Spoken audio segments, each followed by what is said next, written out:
So hello guys, कैसे आप सब? आई होप सो बहुत बढ़िया होंगे, और अगर नहीं है तो इस वीडियो को देखो, हो जाओगे। सो ये है CSEE के लिए एक प्यारी सी सीरीज, लर्निंग सीरीज। इसके अंदर क्या होगा, हम हर एक चैप्टर्स में से छोटे छोटे टॉपिक्स को उठाएंगे, छोटे भी मतलब छोटे भी बड़े भी पॉइंटर्स को उठाएंगे एंड उसको याद करने की कोशिश करेंगे, थोड़ी थोड़ी एक्सप्लेनेशन के साथ उसको समझने की कोशिश करेंगे। इससे होगा क्या कि आपके ऊपर पूरा चैप्टर करने का लोड नहीं पड़ेगा एंड धीरे धीरे स्टेप बाय स्टेप आप एक एक वीडियो करके एक एक टॉपिक्स को रिवाइज कर सकते हैं एंड समझ सकते हैं। बिजनेस कम्युनिकेशन के लिए ये स्पेशली सीरीज होने वाली है, लर्निंग सीरीज अपनी।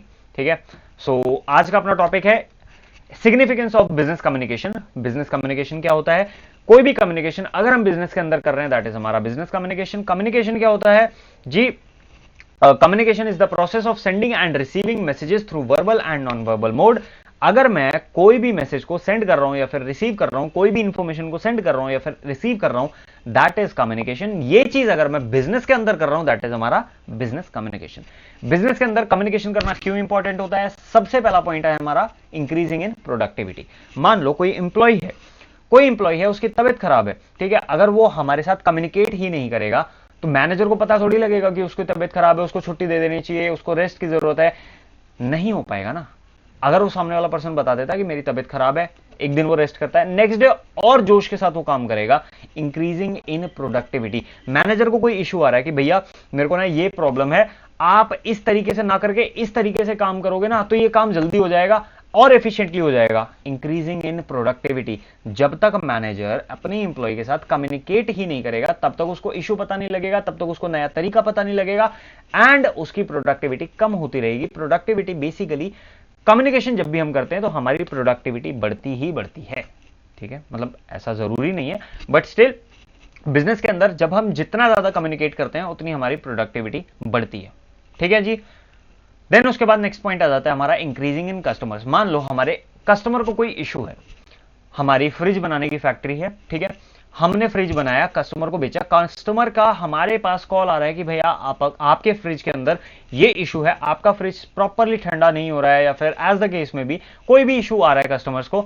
हमने उसकी बात को समझा, उसने हमारे साथ कम्युनिकेट करा, हमने उसकी बात को समझा, हमने कस्टमर को बोला आप टेंशन मत लो, 1 घंटे के अंदर आपके पास हमारा मैकेनिक पहुंच जाएगा।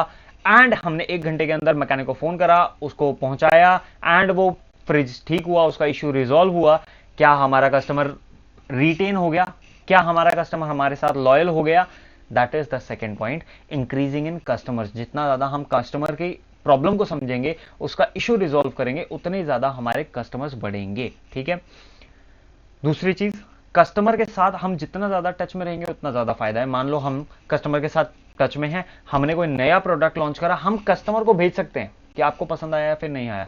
Increasing in customers. अगर हम कम्युनिकेट ही नहीं करेंगे, अगर मैंने उसका इश्यू रिजॉल्व ना करा होता, या फिर उसके साथ में टच में ना होता, या फिर मैंने उसको अपना नया प्रोडक्ट भेजा ना होता, क्या वो हमारा प्रोडक्ट खरीदता? क्या हमारे कस्टमर बढ़ते? नहीं बढ़ते। सेकंड पॉइंट हमारा क्या है?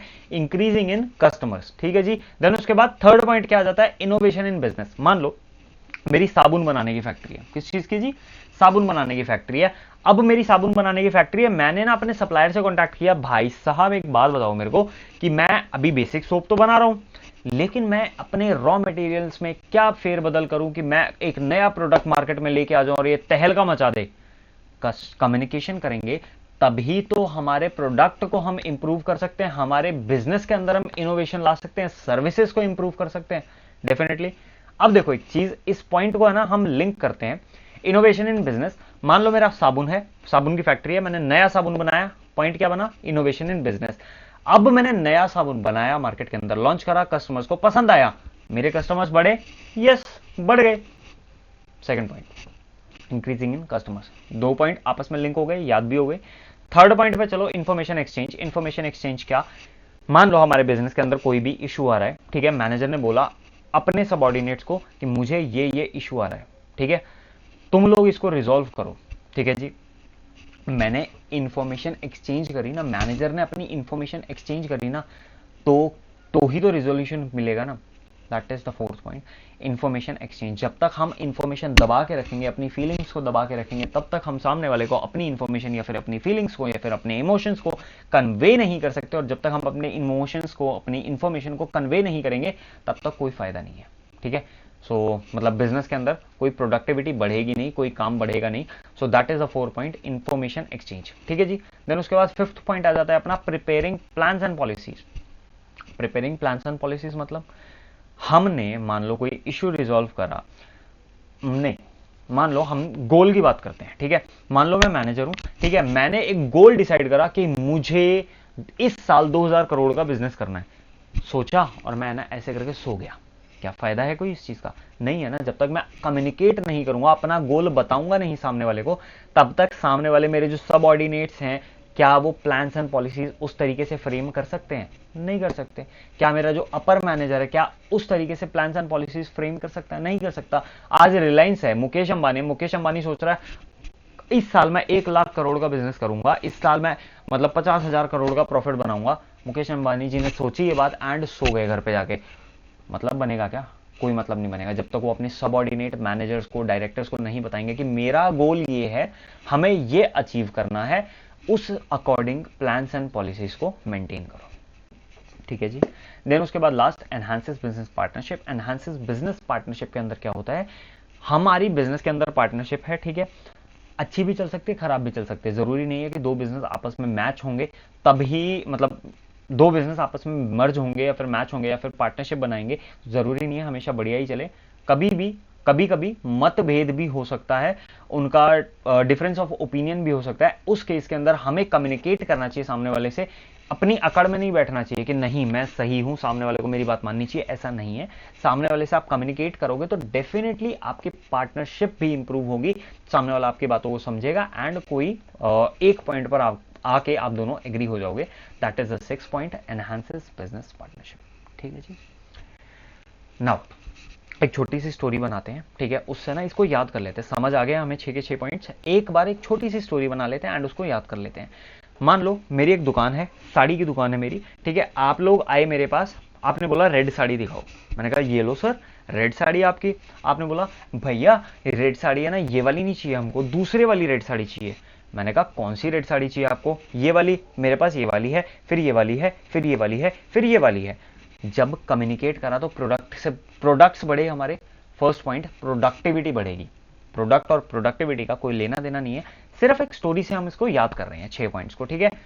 प्रोडक्ट्स बढ़ाए, क्या? प्रोडक्टिविटी बढ़ी, ठीक है। देन उसके बाद कस्टमर, आप लोगों को, हाँ जी भैया ये वाली लाल साड़ी हमको अच्छी लग रही है, हमें ये वाली लाल साड़ी दे दो।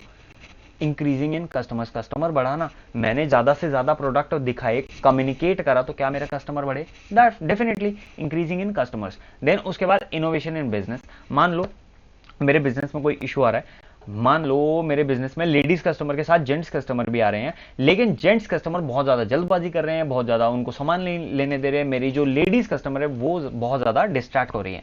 तो मैंने क्या करा, अपने जो दुकान है वहां पे जो मैनेगन्स होते हैं ना, वो डमी मॉडल्स, उनकी जगह पर मैंने एक्चुअल मॉडल्स को लाकर खड़ा कर दिया। अब लड़कियां तो अपने लेडीज जो हैं अपने शॉपिंग में बिजी हैं, और जो जेंट्स हैं उनका भी मन बहल रहा है, मतलब डोंट माइंड, हाँ ठीक है, थोड़ा सा एग्जांपल ऐसा है, जो जेंट्स कस्टमर है उनको भी अब कोई दिक्कत नहीं है। इनोवेशन इन बिजनेस, मैंने अपने बिजनेस के अंदर इनोवेशन करा, ठीक है। स्टोरी है, मैं दोबारा बोल रहा हूं, स्टोरी है, स्टोरी से हम याद कर रहे हैं, इसका एक्चुअल मतलब से कोई लेना देना है, एक्चुअल एक्सप्लेनेशन मैंने पहले कर दिया, ठीक है। स्टोरी में सबसे पहला क्या, मैंने प्रोडक्ट्स बढ़ाए, देन उसके बाद मेरे कस्टमर बढ़े, देन उसके बाद कस्टमर के साथ वो भी आ रहा है, जेंट्स भी आ रहे हैं, उनके लिए मतलब उनके लिए नहीं, जेंट्स कस्टमर भी आ रहे हैं, तो मैंने एक्चुअल मैनेगन्स मतलब एक्चुअल मॉडल्स वहां पर लाकर खड़े करे हैं। सो देन उसके बाद 4th पॉइंट आ जाता है हमारा इंफॉर्मेशन एक्सचेंज। इंफॉर्मेशन एक्सचेंज का मतलब क्या है, जो लेडीज कस्टमर है ना, उन्होंने मेरे को आके बताया कि भैया आपने ऐसे एक्चुअल मॉडल्स लाके खड़ी कर दी और हमारे दोनों के बीच में झगड़े चालू हो गए, तो हम आपकी दुकान में नहीं आएंगे, ये हमारे बीच में प्रॉब्लम हुई। उन्होंने इंफॉर्मेशन को एक्सचेंज करा, उन्होंने इंफॉर्मेशन हमको बताई, देन उसके बाद मैंने उसके अकॉर्डिंगली अपने प्लान्स एंड पॉलिसीज को चेंज करा। 5th point, changing plans and policies या फिर preparing plans and policies. Models को हटा के वापस से मैंने प्लास्टिक के मैनेगन्स लाके खड़े कर दिए, डमी मॉडल्स लाके खड़े कर दिए। एंड लास्ट थिंग इज, मेरा बिजनेस एक्सपैंड हो चुका है, मेरा बिजनेस बड़ा हो चुका है, अब मैं दूसरी बिजनेस को भी अक्वायर करना चाह रहा हूं, that is enhances business partnership. सबसे पहला क्या, प्रोडक्टिविटी, देन उसके बाद क्या, कस्टमर्स, देन उसके बाद क्या, इनोवेशन इन बिजनेस, देन उसके बाद क्या, इंफॉर्मेशन हमने एक्सचेंज करी, देन उसके बाद क्या, उस इंफॉर्मेशन के बेसिस पर नए प्लान्स एंड पॉलिसीज को बनाया गया। And last point is enhances business partnership. ठीक है, आई होप सो आपको ये सारी चीजें याद हो गई होंगी, एक्सप्लेनेशन समझ आ गई होगी एंड ये पॉइंट्स याद हो गए होंगे। मिलते हैं नेक्स्ट वीडियो के अंदर, तब तक के लिए वीडियो को लाइक कर दो, चैनल को सब्सक्राइब कर दो एंड मिलते हैं नेक्स्ट वीडियो के अंदर। Take care, bye bye and good luck for your November attempt. ठीक है, बाय, टेक केयर।